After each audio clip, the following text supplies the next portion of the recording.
Auspicia este programa el Instituto de Promoción de la Carne Vacuna Argentina, www.ipcba.com.ar. La gente de campo tiene códigos. Código Campo.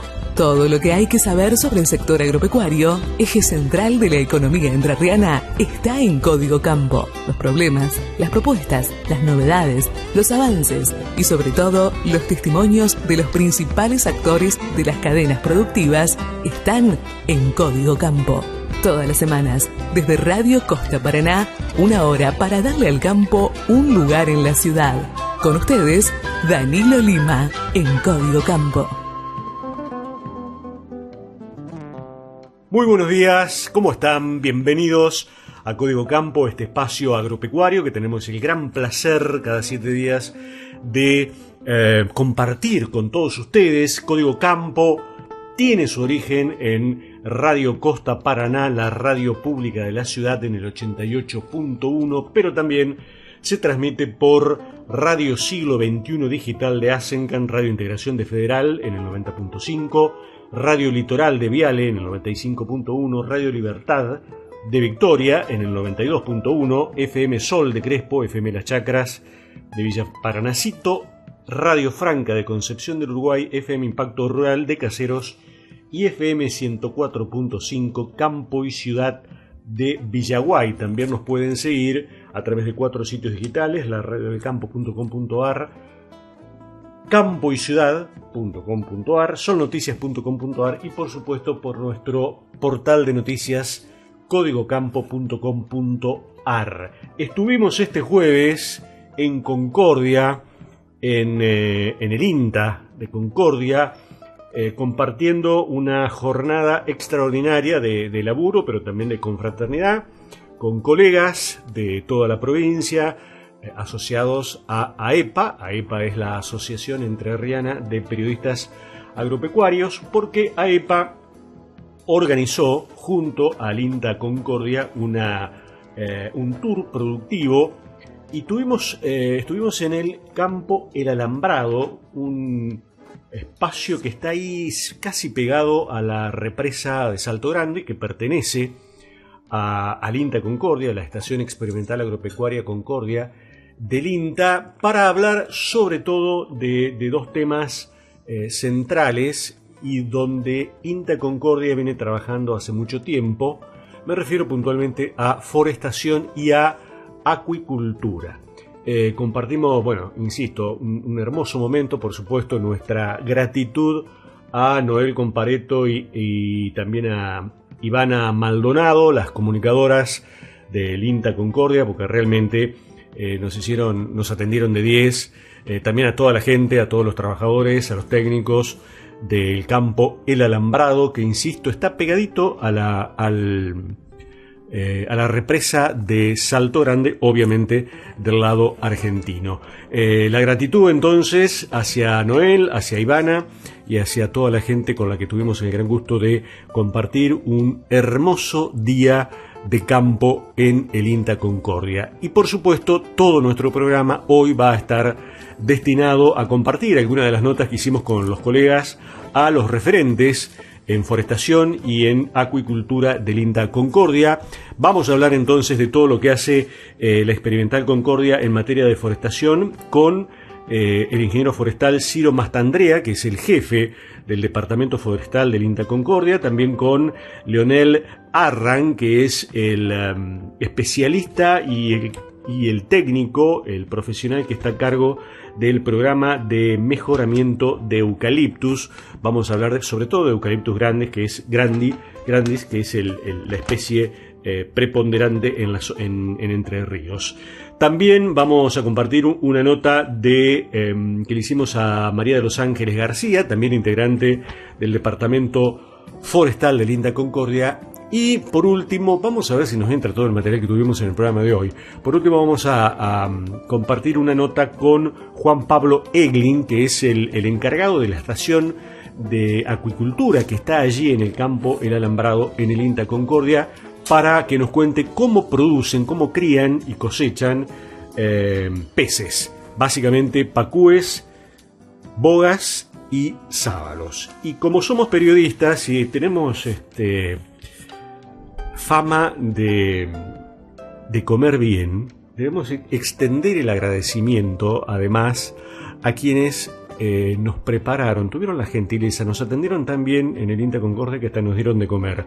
Y realmente comimos unas empanadas de pescado espectaculares. Y como vimos a varios cocineros, trabajadores, que se hicieron un espacio para cocinarnos, como serían tan ricas esas empanadas, el agradecimiento especial también para ellos. La música obviamente va a estar relacionada con Concordia, esa hermosa ciudad que tiene nuestra provincia, que lamentablemente tiene algunos problemas y que también lamentablemente cada vez que es noticia nacional es por la pobreza y cuestiones penosas, lamentable. Pero Concordia es una hermosa ciudad entrerriana. Música, y empezamos a compartir las notas que hicimos el jueves en Concordia.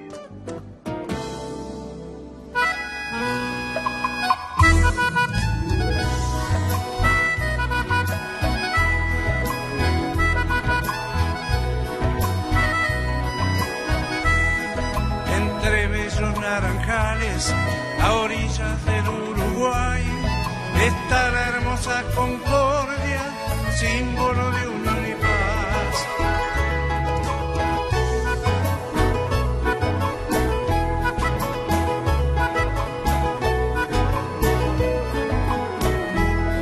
Toda la gama de verde en ella se ha de encontrar, de verde que es esperanza, de trabajo y dignidad.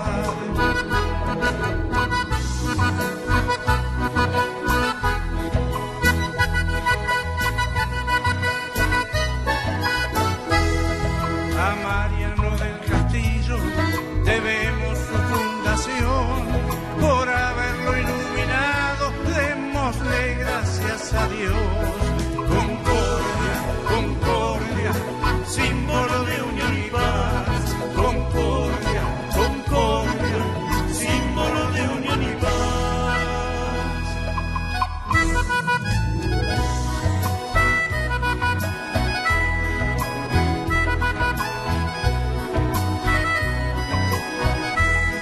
San Carlos y el viejo puerto son testigos de su ayer, de un pasado esplendoroso que ya no habla de volver.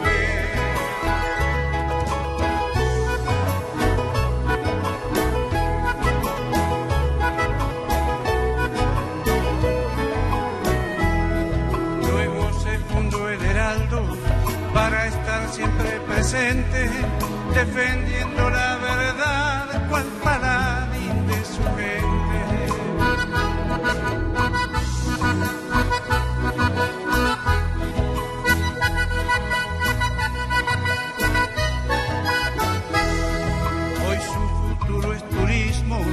Hoy su futuro es termal y el coloso Salto Grande toda su fuerza le da. Concordia, Concordia, símbolo de unión y paz. Concordia, Concordia, símbolo de unión y paz. Símbolo de unión y paz.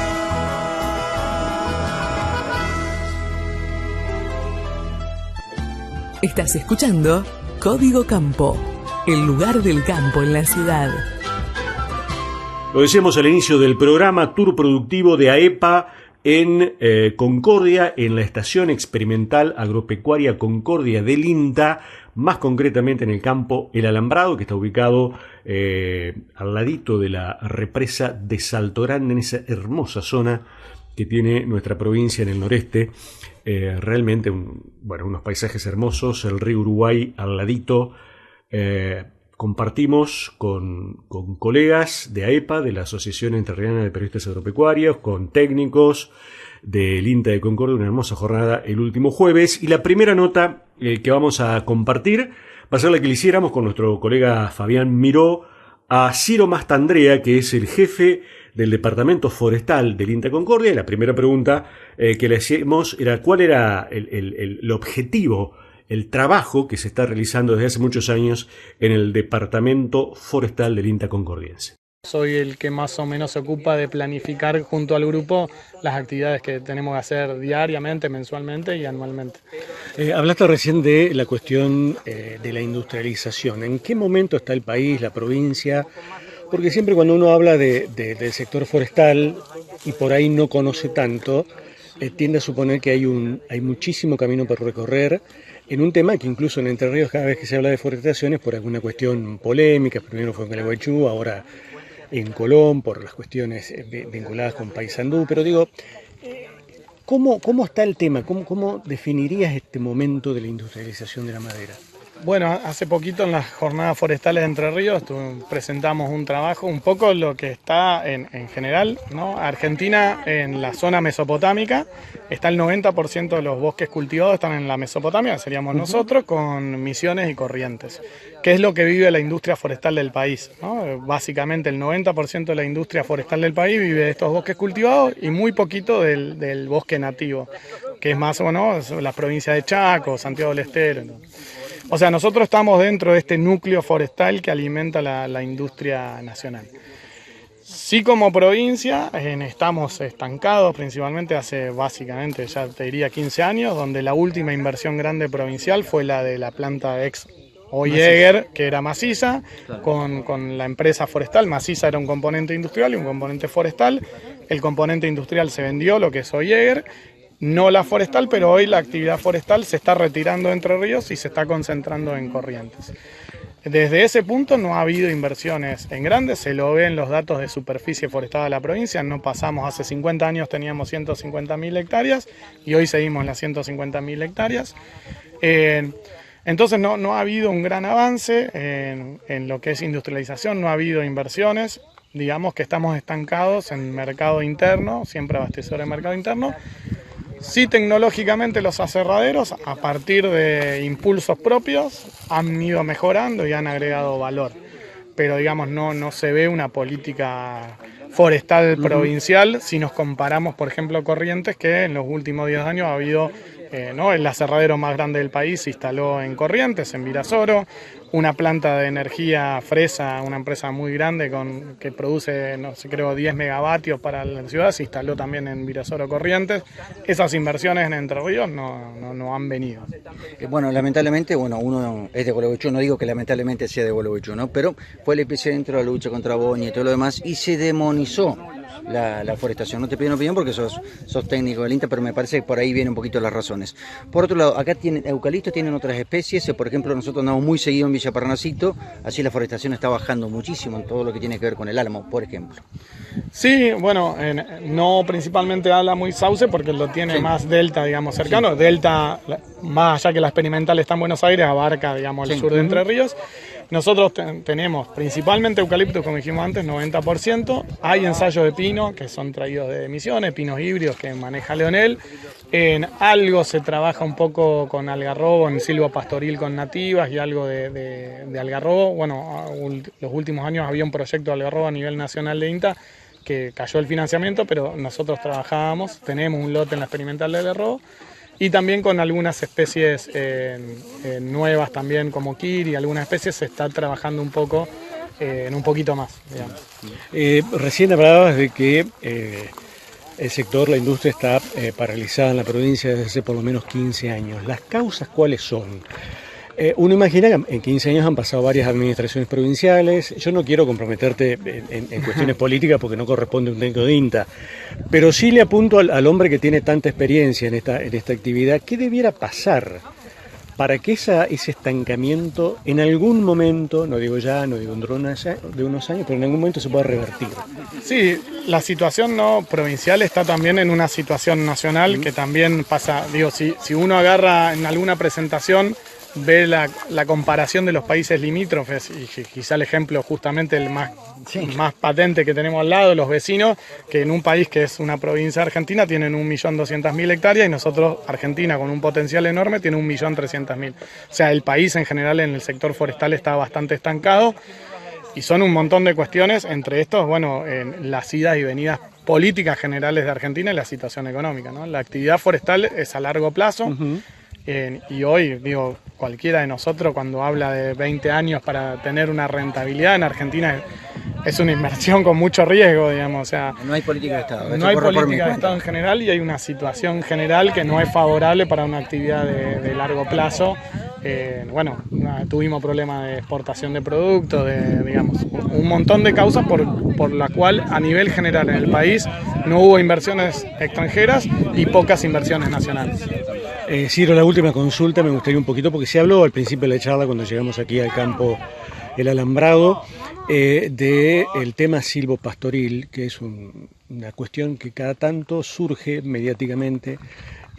Incluso desde algunos gobiernos por ahí hay como intenciones de reactivar este tema. ¿Cómo estamos hoy? ¿Qué se puede hacer?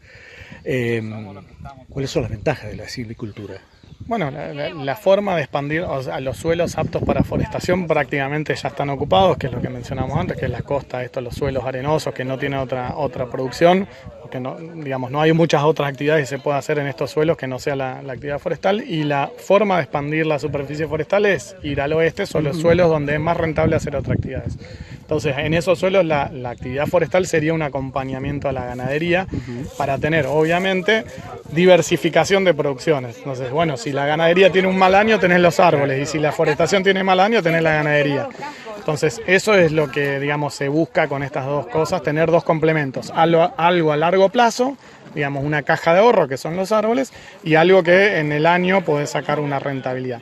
La complementariedad de los dos te daría, digamos, una mayor tranquilidad y una mayor estabilidad a un productor en su rentabilidad o en sus ingresos anuales, ¿no? La actividad forestal, vos plantás, tenés costos y hasta los 10-12 años no tenés ningún ingreso, con lo cual está el riesgo de la actividad. Con la ganadería complementaria, vos todos los años o cada 2 años tendrías ingresos mientras la forestación está creciendo. Ahí estaba Ciro Mastandrea, jefe del Departamento Forestal del INTA Concordia, ingeniero forestal, gran conocedor de la actividad forestal en la provincia, en el país. Bueno, hablando de lo que hace INTA Concordia en esta materia y también un poquito tocando algunos temas vinculados a la actividad forestal en general, ¿no? Ustedes lo escucharon bien, la actividad forestal lamentablemente en Entre Ríos está estancada desde hace algunos años y ojalá esto pueda revertirse porque es una actividad que puede generar mucha plata, puede generar mucho trabajo. Así que ojalá este estancamiento en algún momento se supere. ¿Sos fan de la carne vacuna? Entrá en www.carneargentina.org.ar y encontrá los mejores tips, trucos y recetas para preparar la mejor carne del mundo y disfrutarla en familia y con amigos. Amigo productor, mantenga su rodeo libre de enfermedades venéreas. Realice estratégicamente el raspado prepucial a sus reproductores. Consulte a su mejor socio. Consulte a su médico veterinario. Es un consejo del Colegio de Médicos Veterinarios de Entre Ríos. Desde 1979, la Bolsa de Cereales de Entre Ríos trabaja en el desarrollo de la agroindustria entrerriana. Somos el referente agropecuario en la región. Cooperativa La Ganadera. Remates de hacienda, televisados y en feria. Acopio y comercialización de cereales. Provisión de todos los insumos para el agro. Cooperativa La Ganadera General Ramírez. Desde 1952. Junto al campo argentino. La Sociedad Rural de Federal brinda nuevas y mejores instalaciones al servicio de socios, productores y la comunidad federalense. Desde su lugar, defiende la producción y su gente con una fuerte presencia gremial. Además, remates, exposiciones, charlas, capacitaciones y jornadas especiales durante todo el año, con personal capacitado para atender trámites y consultas. Sociedad Rural de Federal, en constante renovación, generando acciones en beneficio del campo y la ciudad. Ruta Provincial 22, acceso a Federal, Entre Ríos, teléfono 3454-427-177, celular 3454-408-791, Instagram, Sociedad Rural Federal, Facebook, Sociedad Rural de Federal. ¿Tu obra social o prepaga te niegan una prestación? ¿Sabías que podés hacer valer tus derechos a través de un amparo de salud? Si te rechazan o demoran prestaciones por discapacidad, medicamentos, internaciones o cirugías, la doctora Georgina Campos puede asesorarte y acompañarte en cada paso. Consultas al 343-504-4567. Atención personalizada y compromiso desde hace 20 años. En La Dulce Cooperativa de Seguros somos especialistas en granizo, con más de 100 años de experiencia protegiendo los cultivos de nuestros asociados y brindando un servicio de excelencia en todo momento. Solvencia, nuestra garantía. 0800-222-6060 www.ladulceseguros.com.ar. Superintendencia de Seguros. Para consultas y reclamos 0800-666-8400 www.argentina.gov.ar/SSN. Número de inscripción 158. Todo en el mismo lugar. Eso es Núcleo, Contabilidad de Negocios. Porque sabemos que tu empresa necesita un espacio de confianza ocupado por profesionales que respondan siempre. Organización, administración, balances, cuestiones financieras y crediticias. Servicio integral y capacidad para detectar nuevos negocios. Tu contabilidad y tus negocios. Todo en el mismo lugar. Núcleo, Contabilidad y Negocios. Juan Pablo Ulrich, Contador Público. UBA, Santos Domínguez 1528, Paraná. Teléfono 407-2979. Todos los días tomamos miles de decisiones. Las más importantes son las que tomamos cuando pensamos en los demás. En Bayer, innovamos para que cada día podamos tomar más y mejores decisiones para cuidar nuestra salud y cosechar un futuro más sustentable. Y eso es bueno. Bayer, cuidemos lo bueno. Entrerriano soy, por Concordia voy, cantando en su brisa. Con sabor a zares, olor a pinares, color de Malbón. Ciudad floreciente con futuro ausente dejaste de ser. Y un pueblo creciente, sueño de tu gente, crecer y crecer. Por Concordia voy y en esta canción maduran sus frutos. Con sabor a soles que en dulces fulgores maduran tu piel.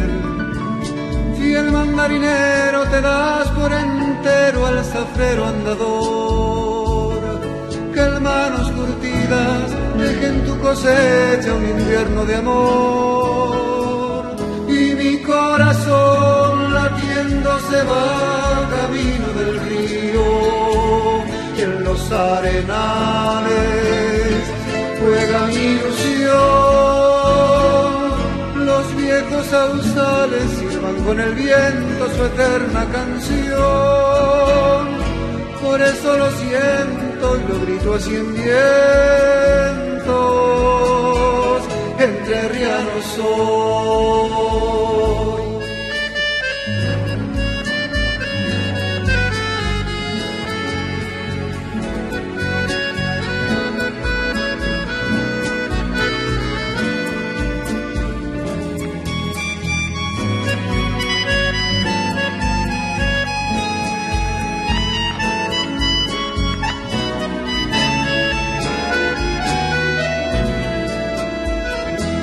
Piedras milenarias sembraron tus altos de espuma y encantos.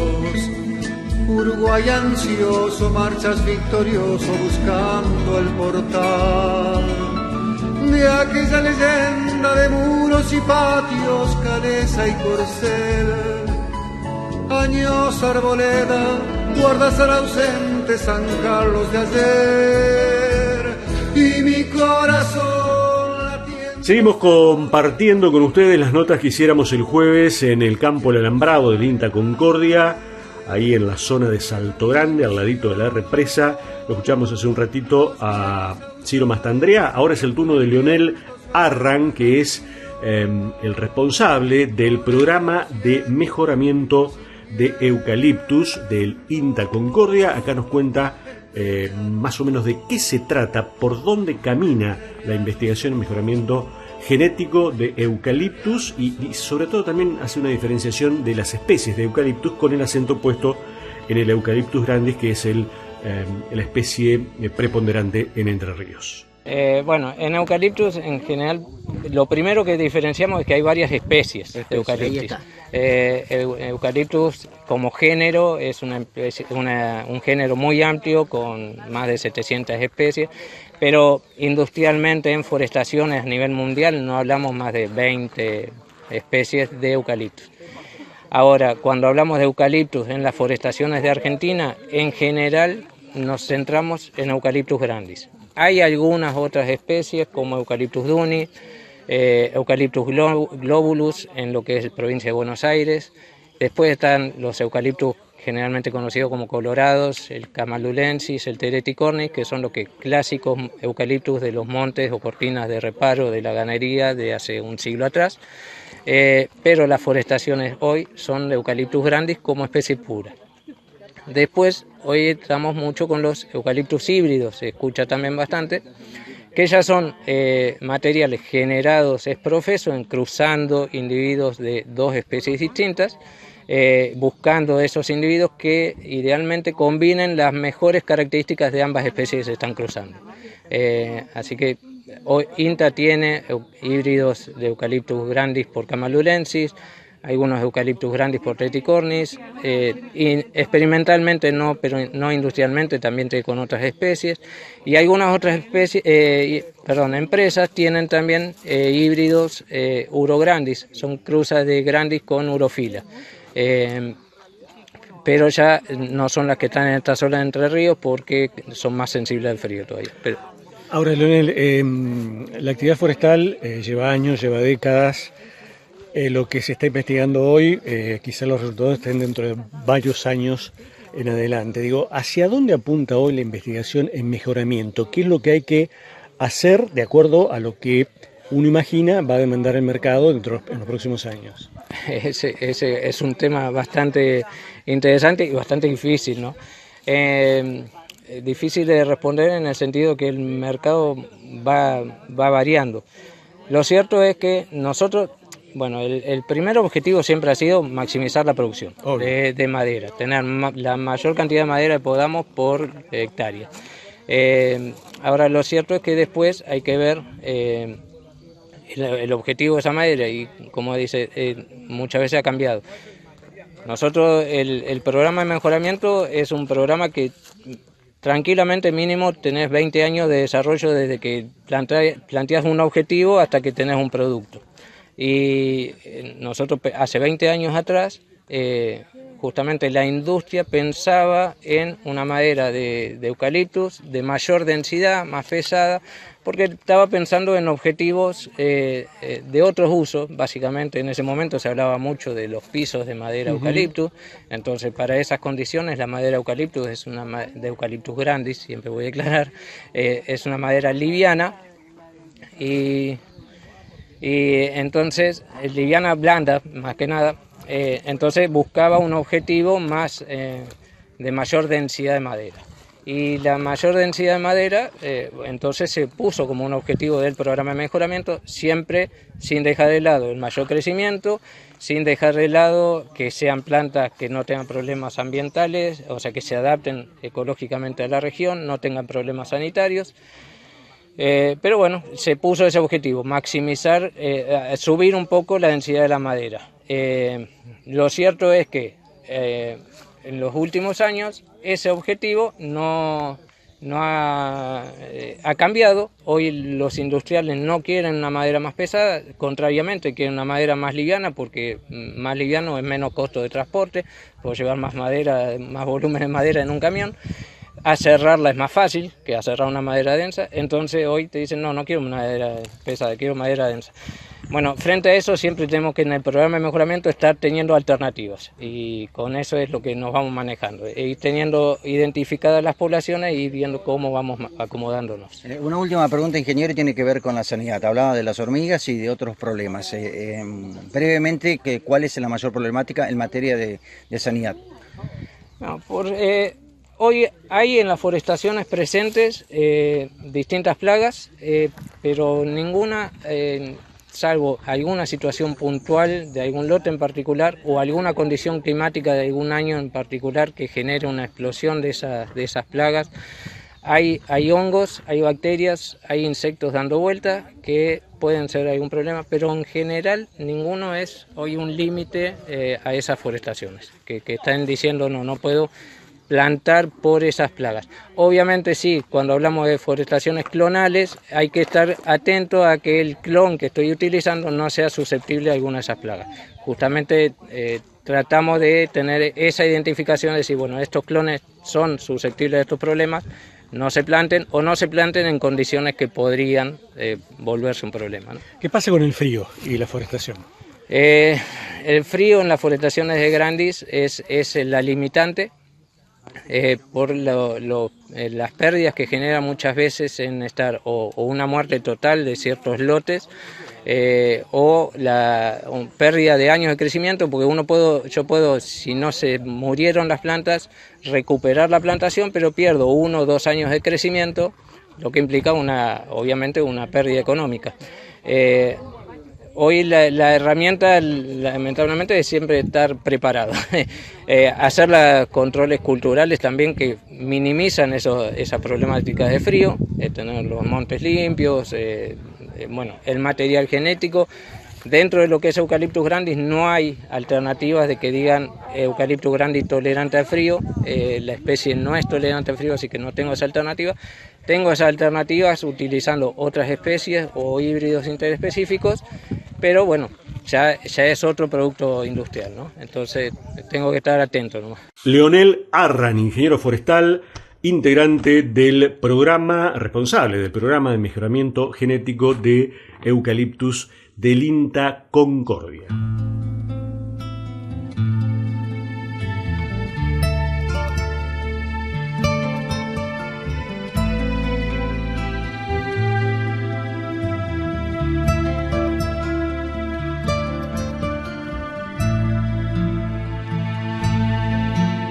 Nací donde la siesta despereza con su brisa los sausales de mi verde inmensidad.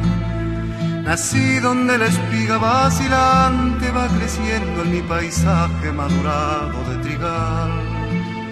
Nací donde la flor estalla con el sol, latiendo con el hondo mineral, irradiado de luz. Y seguimos compartiendo notas que hiciéramos en el día campo que disfrutamos, esa es la palabra, disfrutamos un poco. Fuimos a trabajar, pero además de trabajar disfrutamos mucho del encuentro con colegas y con los técnicos del INTA Concordia. Ya lo escuchamos a Ciro Mastandrea, lo escuchamos a Leonel Arran. Ahora la vamos a escuchar. Esta nota la hizo nuestro querido colega y amigo Fabián Miró de Gualeguaychú. Así que la vamos a escuchar a la ingeniera forestal María de los Ángeles García, también integrante del Departamento Forestal del INTA Concordia. García es santiagueña, pero ya está afincada y es una entrerriana más. La escuchamos a la ingeniera García.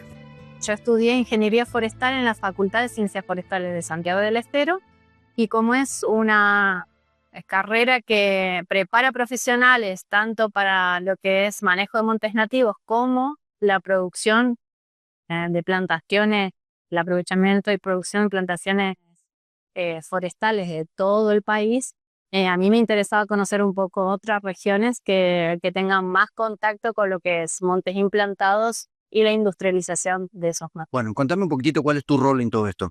Bueno, yo ingresé en el INTA para estudiar básicamente la producción de plantines en vivero.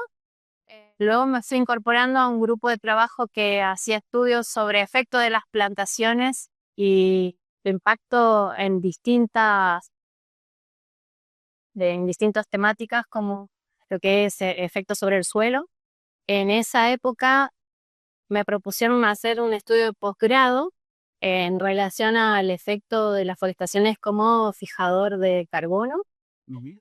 Y una vez que terminé la etapa de formación dentro de INTA, bueno, ahí ya tuve un poco más de lo que fue libertad, digamos, para decir, bueno, a ver, por dónde va el tema para continuar.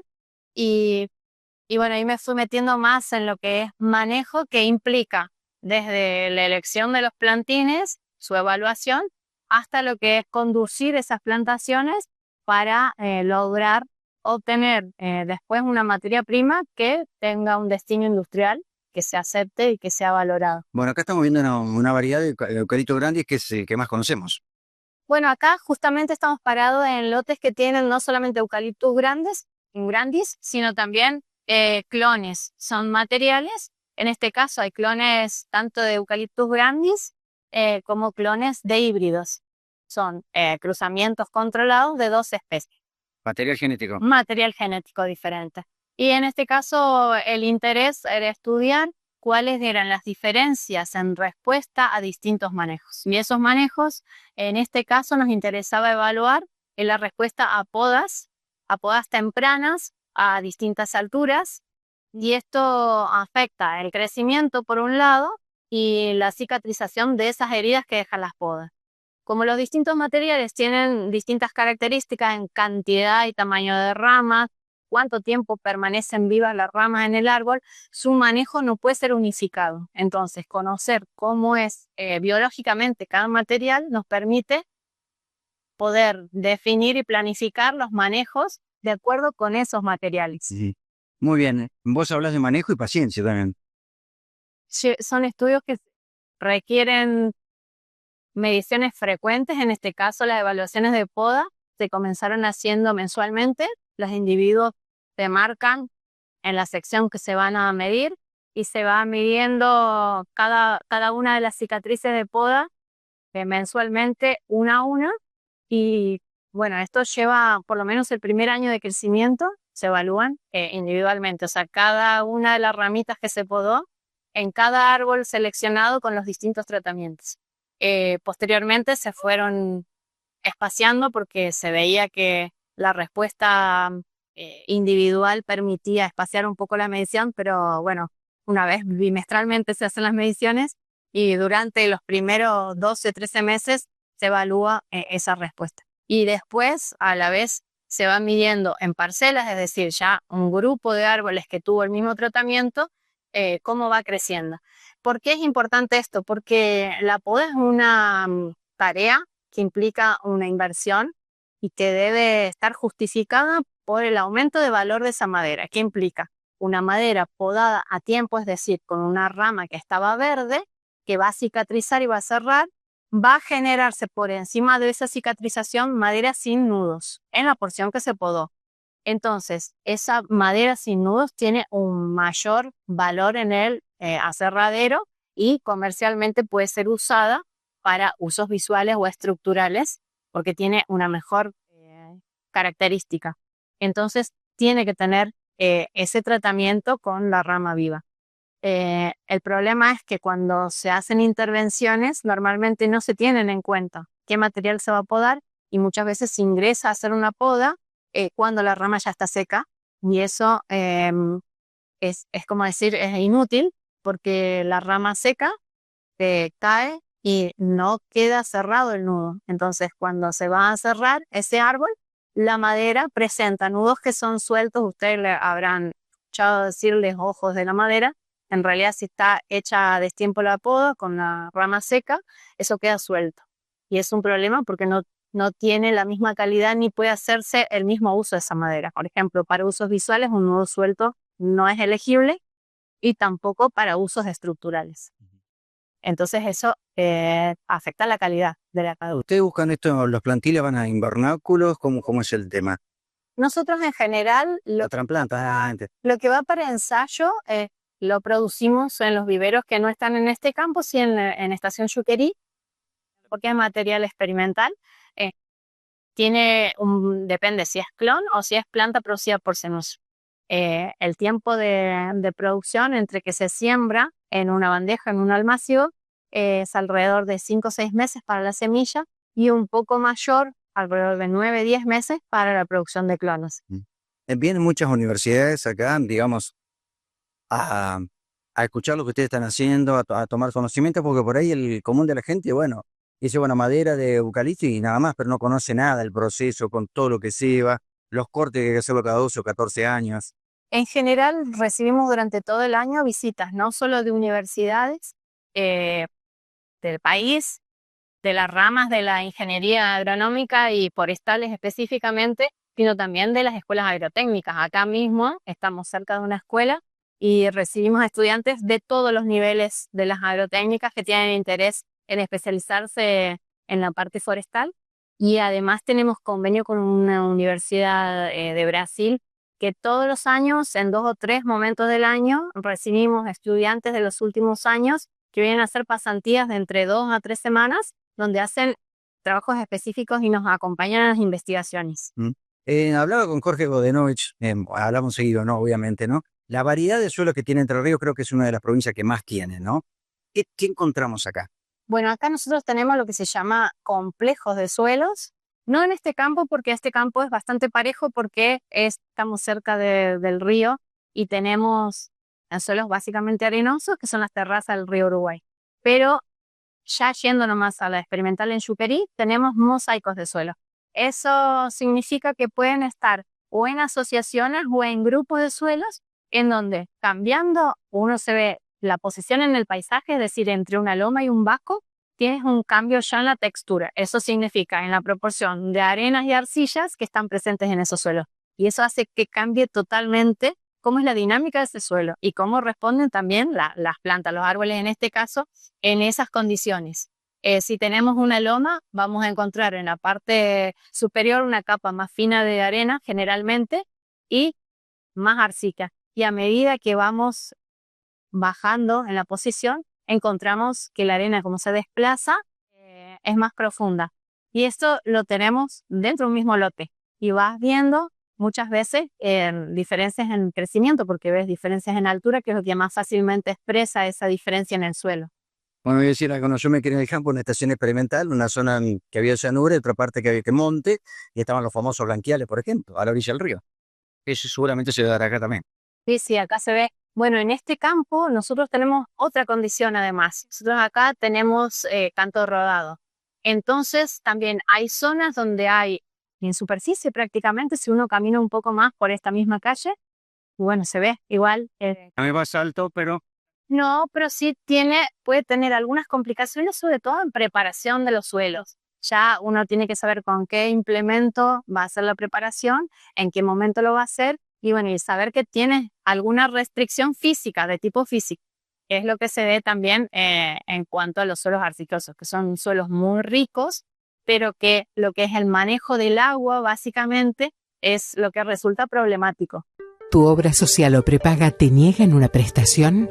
¿Sabías que podés hacer valer tus derechos a través de un amparo de salud? Si te rechazan o demoran prestaciones por discapacidad, medicamentos, internaciones o cirugías, la doctora Georgina Campos puede asesorarte y acompañarte en cada paso. Consultas al 343-504-4567. Atención personalizada y compromiso desde hace 20 años. ¿Sos fan de la carne vacuna? Entrá en www.carneargentina.org.ar y encontrá los mejores tips, trucos y recetas para preparar la mejor carne del mundo y disfrutarla en familia y con amigos. La Sociedad Rural de Federal brinda nuevas y mejores instalaciones al servicio de socios, productores y la comunidad federalense. Desde su lugar, defiende la producción y su gente con una fuerte presencia gremial. Además, remates, exposiciones, charlas, capacitaciones y jornadas especiales durante todo el año, con personal capacitado para atender trámites y consultas. Sociedad Rural de Federal, en constante renovación, generando acciones en beneficio del campo y la ciudad. Ruta Provincial 22, acceso a Federal, Entre Ríos, teléfono 3454-427-177, celular 3454-408-791, Instagram, Sociedad Rural Federal, Facebook, Sociedad Rural de Federal.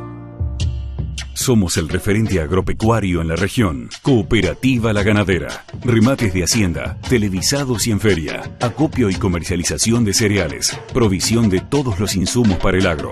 Cooperativa La Ganadera General Ramírez. Desde 1952. Junto al campo argentino.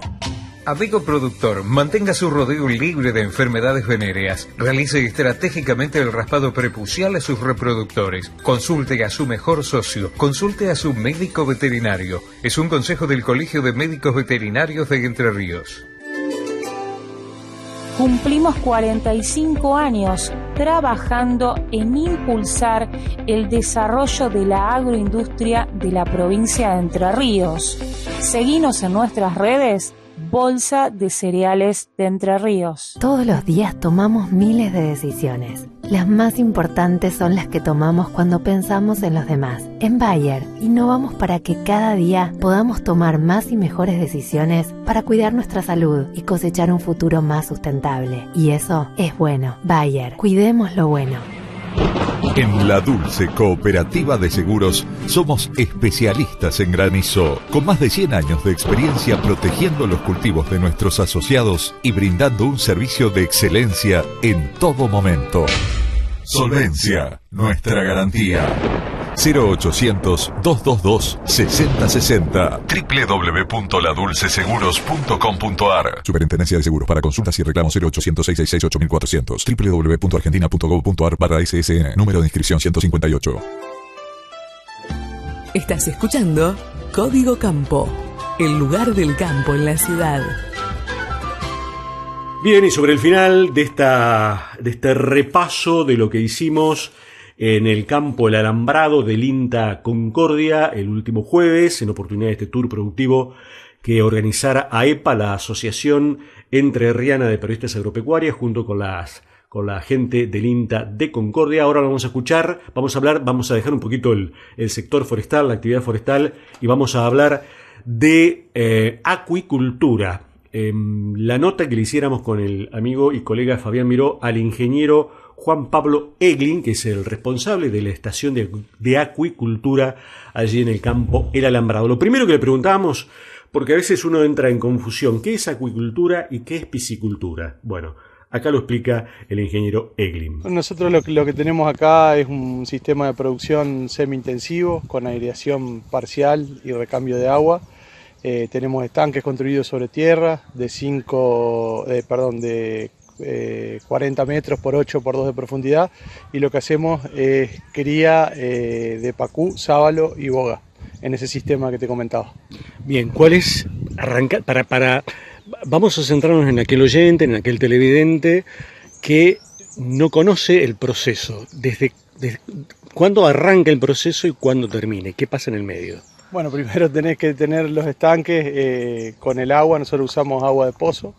La cría propiamente dicha empieza cuando un productor compra alevines, son pescaditos de 5 gramos exactamente, allá por el mes para principios de año, para la fiesta en general se consiguen esos alevines. Hay un proveedor acá en Concordia, se les da de comer un alimento iniciador por todo el verano. Cuando viene el frío, esos peces que pesaban 5 o 10 gramos alcanzan los 200 gramos, se corta la alimentación cuando el agua del agua de crianza baja de 15 grados, y para septiembre, octubre se retoma la alimentación hasta mayo del año 2, es decir, unos 15, 16 meses después de haberlo sembrado, obtener un pacú, una boga de 1,3 kg, que eso, faenado y despinado, es el pescado de plato, el pacú de plato que se conoce habitualmente. En términos de producción, ¿cuántos kilos se producen aquí en el INTA? Y alrededor de 1.500 kilos por temporada. En cada uno de estos estanques que te decía, que tienen 320 metros cuadrados, producimos unos 320 kilos de pescado. Tenemos 5 estanques, así que alrededor de 1.500 kilos.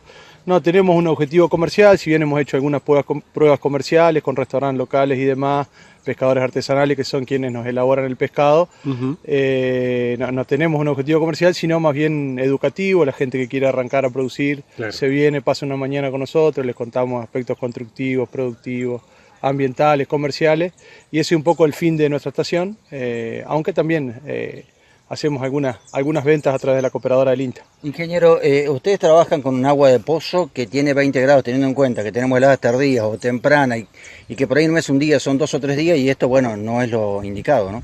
Sí, los peces, estos que nosotros criamos, cuando el agua está abajo de 12 grados, 11 grados, ahí empiezan a haber algunos problemas de enfermedades y también riesgo de mortandad. Lo que hacemos cuando viene en días seguidos de helada, es incorporar agua de pozo, que como bien dijiste está a 20 grados, y bueno, con esa incorporación de agua lo que hacemos es moderar, al menos en una parte de la pileta, la temperatura, ¿no? Para evitar problemas. Lo mismo con el calor, perdón. Lo mismo con el calor. Sí, hemos medido acá 32, 33 grados en el agua, aparecen problemas de estrés, hay problemas de oxígeno.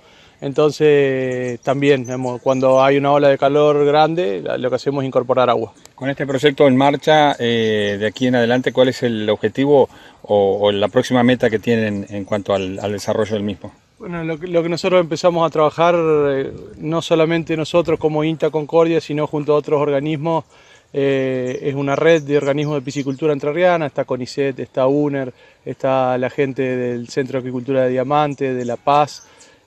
Todos los técnicos nos hemos puesto en reuniones, nos convocamos periódicamente, y lo que estamos pensando es avanzar en lo que tiene que ver con normativa para la piscicultura, promoción de una marca colectiva. Estamos pensando en pescado entrerriano, y bueno, y tratar con ese grupo de personas, junto con el gobierno, e intentar tener un programa de piscicultura a 10 años, a largo plazo. ¿Cuántos piscicultores hay en Entre Ríos? Alrededor de 40 piscicultores en este momento, privados, públicos. Hay unas escuelas agrotécnicas que tienen, por ejemplo, Federal y Colón, municipio de Chajarí, y bueno, después hay productores distribuidos en 8 departamentos de la provincia. En la cadena de la acuicultura, ¿cuál es el eslabón más complejo? Porque muchas veces aparecen emprendimientos productivos y algunos señalan, ¿no? el problema, nosotros sabemos producir, pero no nos trabamos en la comercialización. ¿Pasa lo mismo en la acuicultura? Sí, bueno, en ese sentido nosotros hemos hecho algún trabajo con 4 o 5 restaurantes acá de Concordia, si bien son volúmenes pequeños, digamos, pero nosotros creemos que la piscicultura asociada al turismo termal, veraniego que tenemos en nuestra provincia puede ser una interesante alternativa. Me preguntaba por el cuello de botella, por ahí en algunas localidades no hay quien faene, quien despine. Bueno, ahí puede haber un cuello de botella. Nosotros acá en Concordia eso lo tenemos resuelto. Les decía, hay 2 asociaciones de pescadores artesanales que nos hacen ese trabajo. Nosotros llevamos el pacú de 1,3 kg, ellos nos devuelven las 2 mitades frisadas, y eso es lo que nosotros llevamos a los restaurantes. Ingeniero, hablábamos, ¿no?, del frío, del calor, que son elementos realmente importantes. La alimentación, ¿cómo es? Bueno, cuando uno empieza con alevines se usa un alimento iniciador. Los alimentos para piscicultura son alimentos relativamente caros comparado con las otras producciones, tienen alta proteína, necesitamos que floten. Se usa primero un iniciador, después un alimento para juveniles y después un alimento de desarrollo y terminación. Eso se va asignando diariamente una cantidad de acuerdo a cómo van creciendo mis peces, en función de esa biomasa, que es la cantidad de peces por lo que pesan. Yo tengo una biomasa total en mi estanque y en función de esa biomasa doy una determinada cantidad de comida. Como les decía, durante los meses de invierno, por unos 100 días la alimentación se suspende. Los peces con temperatura debajo de 15 grados en el agua no tienen la capacidad de digerir el alimento. Entonces, bueno, por esa razón se suspende y se retoma cuando las temperaturas se elevan. Bueno, sí, perdón, Daniel. No, la pregunta es, hablamos de más o menos unos 40 productores, emprendimientos. ¿Tienen alguna estimación de crecimiento? ¿Estamos lejos de un techo? ¿Hasta dónde puede crecer en términos de actores la cadena acuícola en la provincia? Yo creo que hay lugar para muchos más emprendimientos, y los que están para que se amplíen. Lo que podría decir es que aquellos que han iniciado, la mayoría de estos 40, tienen una producción que si bien hay experiencias comerciales, es más que nada para el aprendizaje, el manejo del agua, el manejo de la alimentación, cómo se faena, cuánto tiempo tarda. Bueno, es un poco, estamos en una etapa de exploración. Por lo cual el horizonte, tanto en cantidad de productores como en volumen de producción, yo creo que es promisorio, digamos. ¿Y se puede vivir siendo acuicultor nada más? Sí, hay que estar organizado, hay que estar todos los días. hay tareas puntuales, diarias de control, de alimentación, que no llevan mucho tiempo, pero bueno, controlar el agua, dar de comer, y después está lo que tiene que ver con la faena, la elaboración del pescado, también eso lleva bastante tiempo. Pero bueno, nosotros le decimos siempre, antes de poner una pileta, para aquellas personas que quieren arrancar, bueno, ver cómo es la comercialización, pensar en pescaderías, pensar en vender en restaurantes, pensar en vender en complejos termales. Creemos que va por ahí, al menos en la escala que nosotros pensamos. Después ya, si esto avanza, tomando como referencia la avicultura, y se puede pensar en abastecer a grandes supermercados de ciudades más pobladas, o bueno, en algún futuro pensar en exportación, bueno, ya es otro cantar, pero hay mucho por crecer. La última pregunta. Bueno, Santa Fe impuso la veda, ¿no?, de pesca precisamente. Esto habla de que, bueno, hay mucha depredación en los ríos. Es una manera también de conservar de alguna manera la especie quiero decir, y también generar algo para aquel que tiene poca superficie, digamos 1 hectárea, 2 hectáreas, media hectárea, con una inversión, no sé cuánto es el número, es una alternativa, ¿no? Aunque falta la cultura de comer, vamos a ver en criollo, pescado. Sí, bueno, ahí se mezclan un poco varias cosas, la cultura nuestra, pero hay como le decía a tu compañero, hay un horizonte que yo creo que poniendo esto que le decía, una marca colectiva, mostrando el producto, diciendo que la calidad con la que se produce, complementando la pesca de los ríos, de los medios naturales nuestros, en las épocas de veda. Bueno, ahí empezamos a hablar nosotros decimos de una nueva economía regional que tiene sus particularidades, y bueno, hay que abordarlas. ¿Y calza pensando en términos de cooperativas? Sí, casualmente estamos haciendo una tesis con una chica de UTN Concepción del Uruguay, que ella planteó dentro de su trabajo un plan de negocio para una cooperativa de 10 productores ubicados en el corredor turístico del río Uruguay para abastecer a restaurantes. Sí, está interesante, digamos, desde el punto de vista cooperativa, compra de alimentos de mayor volumen, o una pequeña fabriquita de alimentos, o una sala de elaboración conjunta. Bueno, son un transporte refrigerado en conjunto, son varias cosas que se podrían elaborar de manera conjunta. Juan Pablo Eglin, responsable de la estación de acuicultura allí en el campo El Alambrado del INTA Concordia. Con él cerramos la serie de notas que hiciéramos en este día de campo que organizó AEPA, la Asociación Entrerriana de Periodistas Agropecuarios, en forma conjunta con el INTA Concordia, con la Estación Experimental Agropecuaria Concordia del INTA. Y de nuevo, como decíamos al principio del programa, la gratitud y el agradecimiento a todos los técnicos, a los trabajadores del INTA de Concordia, y en especial, por supuesto, a Noel Compareto e Ivana Maldonado, las comunicadoras del INTA, que nos recibieron realmente de 10. Pasamos un día bárbaro, aprendiendo, trabajando y, por supuesto, obviamente, disfrutando de la charla con gente muy, muy querida. ¿Qué será de los hombres del mundo si no entienden lo que pasará cuando el humo de las chimeneas? Esto es todo, se nos terminó el tiempo. Gracias por haberse quedado hasta el final. Nos reencontramos dentro de 7 días. Que pasen un muy buen fin de semana. Hasta aquí, Código Campo, el lugar del campo en la ciudad. Nos reencontramos la próxima semana a la misma hora en Código Campo, el lugar del campo en la ciudad. Gracias.